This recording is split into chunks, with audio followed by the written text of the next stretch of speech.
Hi, I'm Pam, one of the librarians at the Lincoln Library.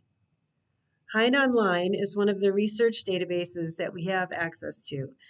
It's especially helpful for research in law and criminal justice, and also the social sciences, such as history, political science, and women's studies. There's also a new military and government database. To get there, first we're going to start on the library main page and click on Research Guides. Then under All Guides, we can pick a subject such as law research. We can choose social sciences research, which I'm going to do. And in law research and this screen here, the general social sciences research, we have a link to HeinOnline. And also, if you were to choose history, political science, or women's and gender studies, all of those pages would also have this link to HeinOnline.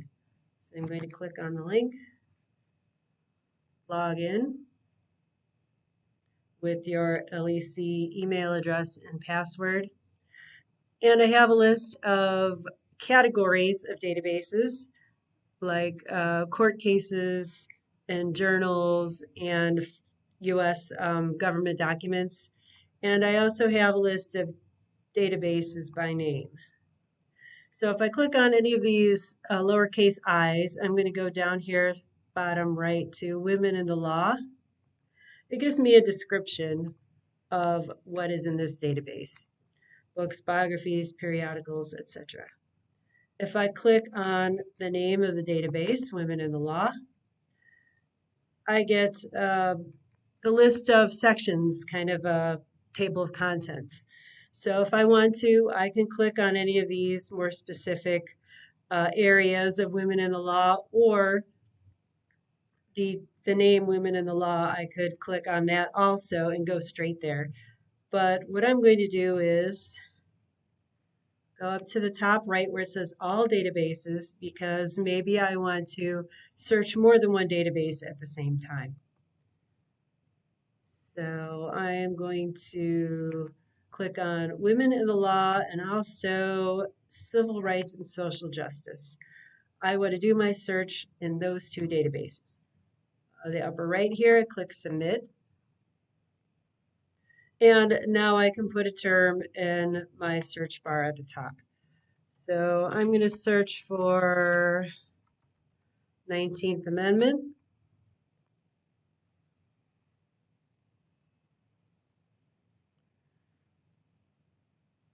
And here we go. And I have over 4,000 results. So on the left, I can refine my search. Title, it refers to the journal or periodical. So I can pick a specific one. Section type also has to do with what type of source it is.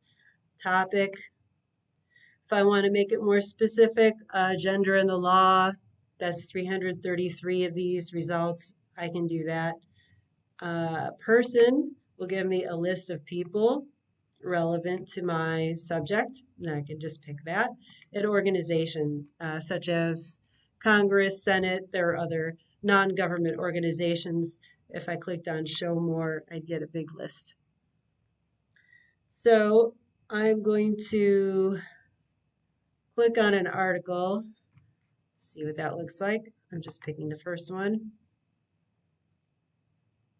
And on the top, we see a number of icons. So what can we do with this article? Obviously, we can read it right here on the screen. So most of these icons above the article are self-explanatory. Print, download, email, PDF, link, etc. Over here on the right, More Like This would give us a list of other articles that are similar. Topics, again, gives us an idea of what this can fall under, and we can choose one of these to take our search in a different direction or slightly more specific direction. And our Cite button is over here on the left. So that would make the citation for us. So if I want to try an advanced search up here right under the search bar at the top, just so we see what's in advanced search, It depends on the database. The fields, the filters in the advanced search are a little bit different depending on the database. So something that's interesting down here is a citation navigator. So this is good if you've already found a document and you have a citation, and then you want to quickly get back to the document. And in that case, you could enter the first few characters of your citation and then choose whatever comes up, which is the correct citation, and it'll take you back to your document. I'm going to go back to the upper right. Venn diagram search is nice if you want to search for more than one keyword at the same time. So I'm going to type 19th Amendment and Ohio. So my "and" needs to be in all capital letters.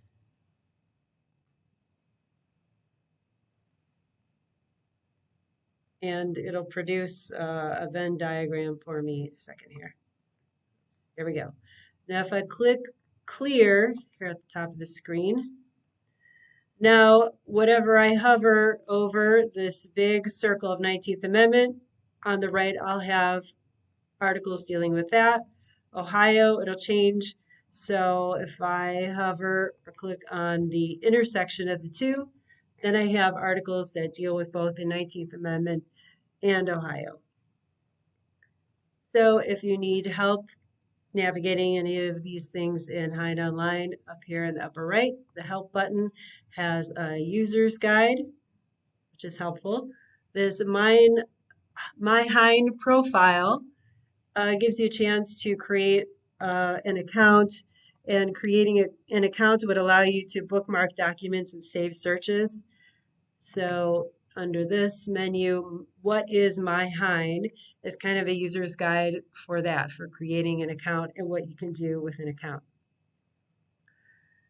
So now I'd like to go back and show you the new military and government database from HeinOnline, but I'm going back to my research guides page on our library website to show you that we have military and government research listed as a subject here. So clicking on this link, HeinOnline's Military and Government, will take you directly to that database in HeinOnline. But you could also choose the database Military and Government from that list, browse list of databases like we did in the beginning. That also works. So we have a lot of different sections we can see and an explanation of the Military and Government database. If I go back to the same research guide page on military and government, I also have a link directly to branch-specific resources for specific branches of the military. And this is one of the sections of military and government, which we just looked at. So when I click on branch-specific resources, we have links to the official websites of all the different branches of the military. And on the bottom here, Vantage Point takes you to the website of Veterans Affairs. So there are a lot of helpful sources for veterans in there. Another thing that I think is interesting here, History and Memory, has a lot of personal stories of U.S. veterans and information about war museums in the U.S. So that's all for now. Please come and see us in the library or contact the librarian if you have any questions. Thank you.